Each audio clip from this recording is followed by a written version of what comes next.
Bonjour tout le monde, je suis content de vous retrouver pour la matinale du jeudi. Aujourd'hui, on va parler de quelques cryptos, on va regarder quelques graphiques. On a une altcoin dominance toujours très basse et il y a des cryptos qui ont quand même pas mal performé ces dernières semaines, qui aujourd'hui reviennent sur des prix qui commencent à devenir vraiment intéressants. Et sur cette matinale, on va aller voir 5 cryptos. Parmi ces 5, on a donc sur toutes ces cryptos, on a une chute en cours, mais parmi ces 5, il y en a 2 qui vraiment sont sur des niveaux intéressants dès maintenant, en tout cas pour investir, pour mettre un palier d'achat. C'est ce que j'ai fait moi ce matin avec mon portefeuille perso, donc je vais vous montrer ça. Pensez à vous abonner, je vous passe la très courte intro, on se retrouve directement pour les analyses, à tout de suite. Alors moi, ce que je fais, c'est que je regarde, en tout cas pour mon portefeuille perso, la plupart des cryptos du top 100, c'est-à-dire que je regarde les graphiques par rapport au Bitcoin et au dollar, et en fonction de ce que je vois, il y en a certaines où je vais pouvoir effectivement procéder à des paliers d'achat, à des investissements. Alors pour mes journées, je m'organise comme ça, le matin, je m'occupe de mon portefeuille perso, je regarde un petit peu l'altcoin dominance, le prix du Bitcoin, et je regarde un petit peu les graphiques des altcoins qui m'intéressent justement, donc en ce moment dans le top 100, pour essayer de voir ce qui se passe et lesquels je pourrais effectivement ajouter au portefeuille. À chaque fois, je le fais avec de très petites sommes, puisque on a vu donc sur l'émission d'avant-hier, je sais pas si vous vous rappelez, que quand même il y a une forte probabilité que les altcoins chutent encore plus par rapport au Bitcoin. Et donc je pense qu'il faut bien sûr se garder pas mal de Bitcoin en réserve au cas où ce scénario se produit. Donc je le fais bien sûr avec de très petites sommes, mes achats d'altcoins, et bien sûr je les regarde une par une pour savoir lesquelles sont intéressantes. Parce qu'il y en a certaines qui sont en train de performer qui ne sont pas du tout intéressantes. Par exemple, je vous mets ici STX. Donc si on regarde STX, vous voyez si je le mets par rapport au dollar, par exemple sur Binance, voilà, on a deux énormes bougies vertes. Et donc cette crypto a établi en 2 semaines 190%, donc quasiment x3. Ce qui veut dire qu'en fait c'est intéressant de regarder les altcoins une à une, en plus de l'altcoin dominance. Parce que si vous regardez que l'altcoin dominance, vous voyez par exemple un bottom qui se dessine, et vous dites ah bah c'est le moment d'acheter des altcoins, et là vous allez vous précipiter sur plein d'altcoins sans forcément regarder leur graphique. Vous risquez peut-être de faire des bêtises en achetant des cryptos comme Stacks, vous voyez. Donc l'objectif pour moi dans ces matinales, c'est vraiment de vous faire le rapprochement avec finalement ma vie perso, mon portefeuille perso et comment est-ce que je fais certaines actions. On va dire, je vous partage vraiment les cryptos que j'ai achetés le matin même. Si j'en ai acheté, bien sûr, je vous partage un peu mon opinion sur le marché de façon globale et un petit peu comment est-ce que je procède moi sur mon portefeuille pour faire les différentes actions que je mène au quotidien. Mais après derrière, voilà, je fais aussi une deuxième émission chaque jour qui est un petit peu plus travaillée notamment et dans lesquelles il y a quand même pas mal de thèmes spécifiques en fonction des jours de la semaine. Voilà, donc ça c'est les émissions qui sortent l'après-midi vers 16-17 heures. Et les matinales, elles vont sortir, je pense, plutôt vers 11h le matin, c'est-à-dire que voilà comment ça va se dérouler. Je vais essayer d'être plus régulier que ce que je l'ai été au préalable sur les émissions. Donc le contexte global sur le très long terme, on est toujours sur des niveaux intéressants, évidemment. En revanche, pour cette année 2023, je suis un peu plus mitigé, c'est-à-dire que nous sommes le 23 février, donc ça fait 1 mois et 23 jours en fait que l'année a commencé, et on a déjà enregistré 50% de performance. Donc méfiance quand même, est-ce que les 25 000 seront cassés ? Il y a quand même de fortes chances. Bon, il y a quand même de fortes chances pour qu'on monte plus haut, mais derrière le retour de bâton sera assez important. Et ce sera à ce moment-là, quand on aura ce retracement, qu'il sera intéressant vraiment de se mettre des jolis paliers d'achat. Mais si on remonte le temps, et d'après mes souvenirs, vous savez, un peu lointains, où je commençais vraiment à investir des grosses sommes sur les cryptos, eh bien, ce qui s'était passé, c'est que je l'attendais, moi, ce retracement, vous voyez, il n'arrivait pas. Là, ici, je l'attendais, le retracement. Il arrive pas. Je l'attendais ici, ensuite. Là, il arrive, mais sauf que c'est le moment où, finalement, j'y croyais plus au retracement. Pourquoi ? Parce que le Bitcoin était passé des 3500 aux 14 000. Donc là, je n'y croyais plus à ce retracement. C'est pour ça que le marché va toujours vous la faire à l'envers. C'est-à-dire que...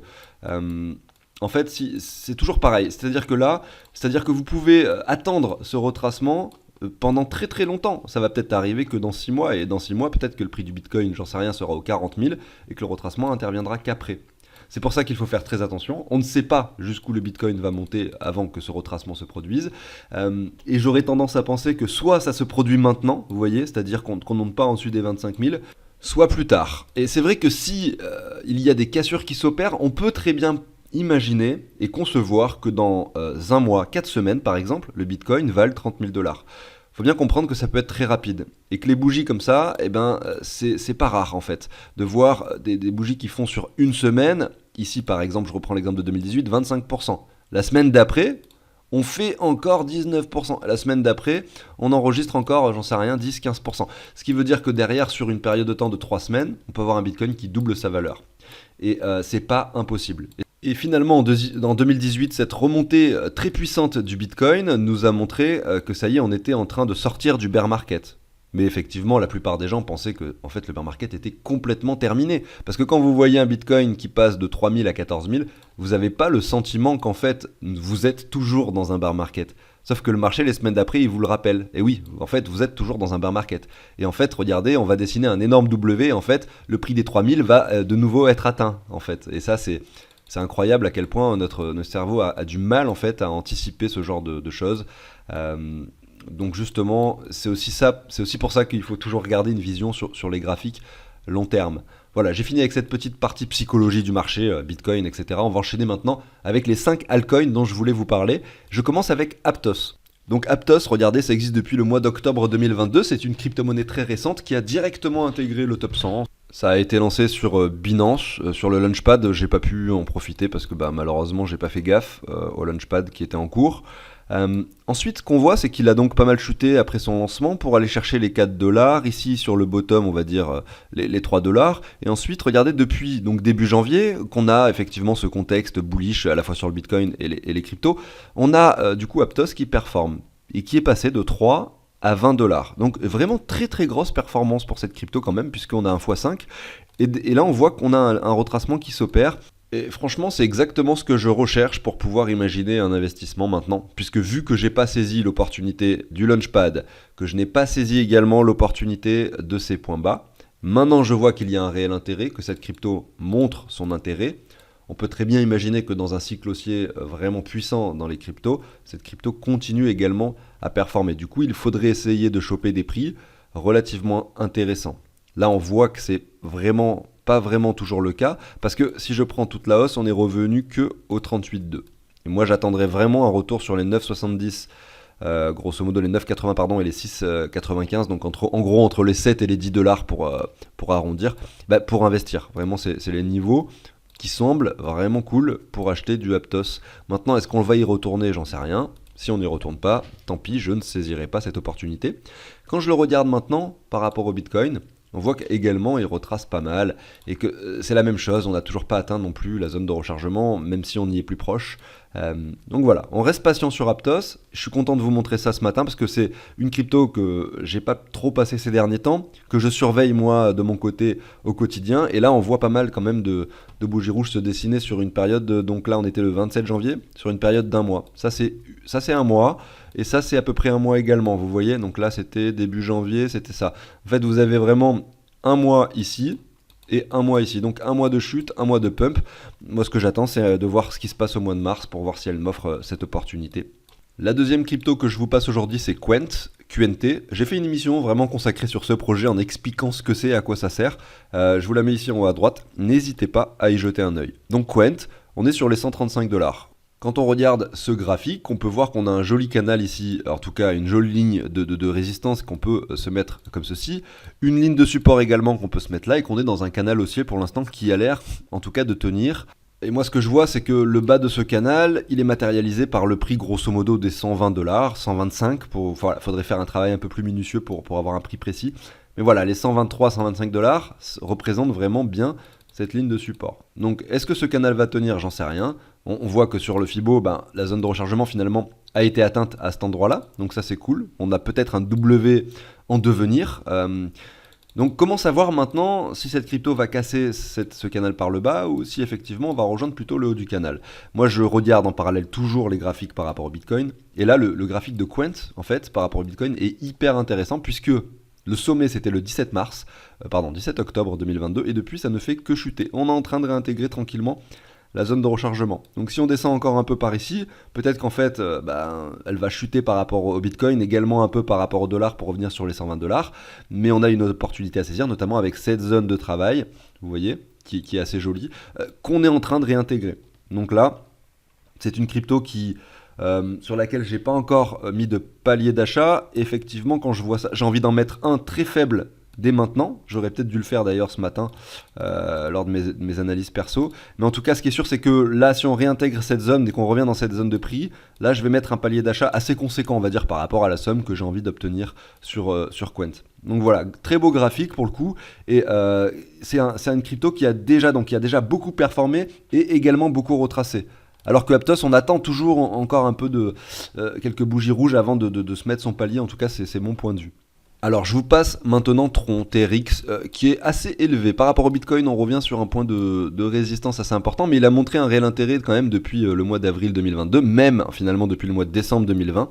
Cette crypto ne fait que monter par rapport au Bitcoin. Pour revenir maintenant désormais sur un point de résistance assez fort. Donc c'est une crypto que j'ai envie de surveiller, que j'ai déjà eu dans mon portefeuille, puis je l'ai revendu, puis j'en ai racheté, puis je l'ai revendu.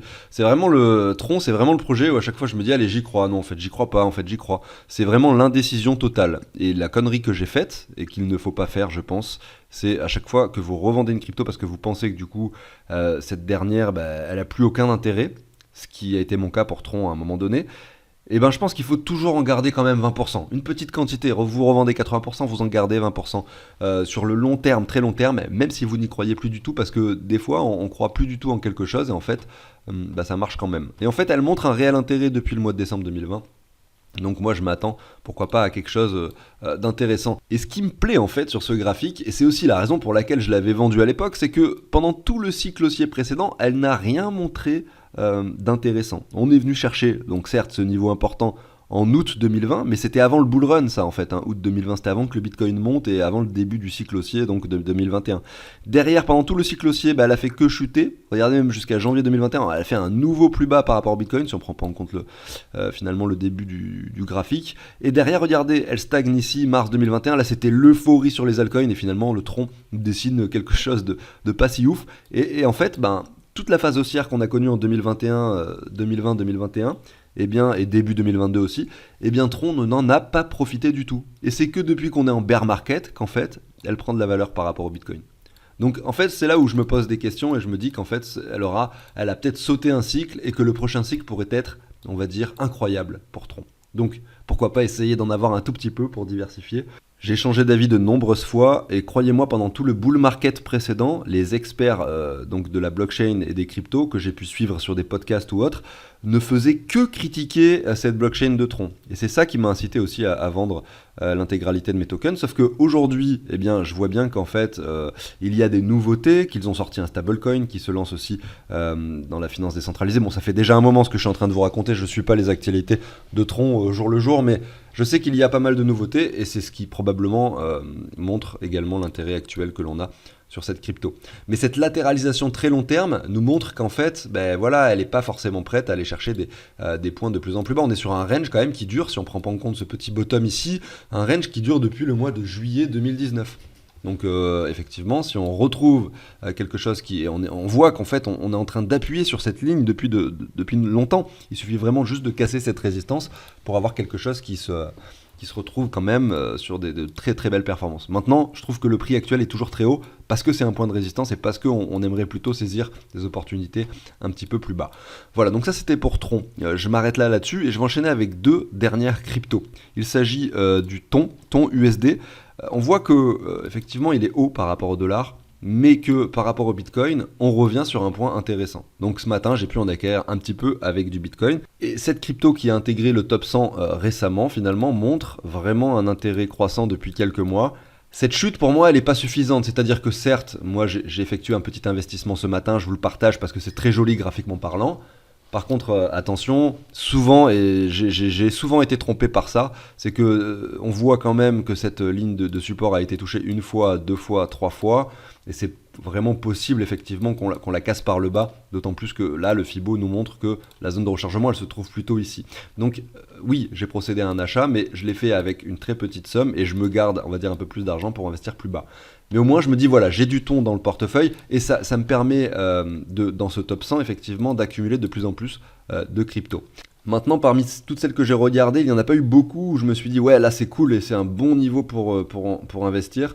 Mais il y a aussi eu celle-ci, c'est Algo. Donc je vais vous la montrer, j'essaye de voir où est-ce qu'elle est. Voilà, Algo USD. pareil, c'est une crypto qui pour le coup, contrairement d'ailleurs à Tron, qui a eu une réelle prise de valeur lors du précédent cycle, Algo lui en revanche est revenu sur ces mêmes niveaux que novembre 2020. Voilà, le bottom a été touché ici sur les 16 centimes, vous voyez, et le bottom de mars 2020 c'était les 12 centimes. Donc elle a vraiment perdu toute la valeur qu'elle avait pu prendre lors du précédent cycle, ce qui montre qu'il y avait vraiment une réelle euphorie et que on peut maintenant dire que c'était une bulle spéculative qui s'est opérée sur Algo, probablement due au fait que les cryptos de façon générale et que le marché global était en train de monter. Maintenant, j'ai quand même envie de l'avoir dans le portefeuille, cette crypto, donc j'ai pu en accumuler un petit peu ce matin. Alors pas avec du dollar, parce qu'on voit que du coup sur quelques semaines, elle a pas mal performé. On revient en plus de ça sur un point de résistance. Par contre, si vous regardez Algo BTC, c'est assez cool comme graphique. Et vraiment, je me suis dit que me séparer de un petit peu de Bitcoin pour acheter du Algo, c'était intéressant. Puisque regardez, cette ligne que je vous ai dessinée ici en bas, c'est une ligne de support très long terme qu'on vient retester. Donc là, on est un petit peu plus haut. Mais voilà, ça reste parmi les cryptos que j'ai étudiées aujourd'hui, celle qui me semble le plus risquée parce que par rapport au Bitcoin, elle a quand même un graphique dégueulasse. Tout simplement, vraie grosse tendance baissière. Donc je limite mon risque avec un investissement très faible, mais honnêtement, voilà, j'en ajoute quand même dans le portefeuille et comme je le disais, je me concentre sur le top 100 en ce moment et ça changera peut-être plus tard, peut-être que j'irai voir un peu le top 200, top 300 dans un autre contexte. Mais le contexte, et je le rappelle, le contexte de marché actuel me semble trop précoce pour aller s'intéresser à des cryptos top 1000 puisque on est peut-être toujours dans un bear market qui peut continuer et vous le savez, je vous l'ai montré déjà donc avant-hier, si on reprend la temporalité, qu'on regarde les altcoins en 2018, eh bien, cette phase de bear market, alors, je l'ai plus le graphique, là, putain. TradingView, à chaque fois, il m'enlève tous mes trucs, là. Alors, je vais retourner dessus, j'ai la flemme de couper et de réenregistrer. Désolé, ça va rallonger un petit peu la vidéo. Mais voilà, en gros, en termes de temporalité, on était là sur les altcoins, et voilà ce qui s'est passé ensuite. Donc, je dis pas qu'on va faire la même chose, vous voyez, qu'on va revenir sur des niveaux très bas, mais ça me semble un peu risqué aujourd'hui encore, et un petit peu trop précoce, d'aller vraiment s'intéresser à des cryptos top 1000, top 2000, vous voyez, des cryptos très faiblement capitalisés, ou alors le faire, mais avec des très petites sommes qui pourraient représenter, j'en sais rien, 0,2% de son portefeuille. Mais honnêtement, c'est pour ça que je me concentre vraiment sur le top 100 en ce moment. Et au fur et à mesure du temps, vous verrez un peu dans les matinales que je changerai ma façon de faire en fonction du cycle de marché sur lequel nous nous trouvons. J'arrive sur la fin de cette matinale. Merci à tous de m'avoir écouté. Je vous retrouve très bientôt sur la chaîne. A plus. Ciao tout le monde.